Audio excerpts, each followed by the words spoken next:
ఆ సాంగ్ అసలు అవసరం లేదు సినిమాకి. కథకి మోస్ట్‌లీ అవసరం లేని టైంలో వస్తది. సో, అది అంటే అదొక్కటి మోస్ట్‌లీ అన్నెసెసరీ అన్న ఫీలింగ్ అయితే ఉంటదనమాట. సో, అదర్ దాన్ దట్ మొత్తం సినిమా అంతా కూడా పర్ఫెక్ట్ ఉంటది. సెకండ్ హాఫ్‌లో కొంచెం స్లోగా ఎళ్తున్న ఫీలింగ్ ఉంటది గానీ, ఒక మంచి extraordinary message oriented cinema.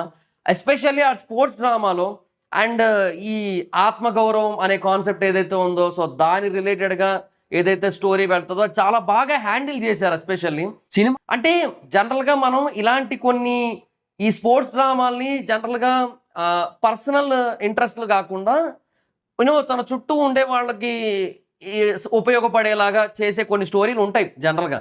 So, ఆ స్టోరీ లాగే ఉంటది కొంచెం సిమిలర్‌గా. బట్ స్క్రీన్ ప్లే చాలా బావుంది. స్క్రీన్ ప్లే చాలా అంటే చాలా బా అనిపిస్తది. అండ్ ఎస్పెషల్లీ కొన్ని సీన్స్ వావ్ అనిపిస్తాయి literally. And goose bump scenes చాలానే ఉంటాయి. అంటే రెజ్లింగ్ టైమ్‌లో గావచ్చు, లేదంటే ఒక సిట్యుయేషన్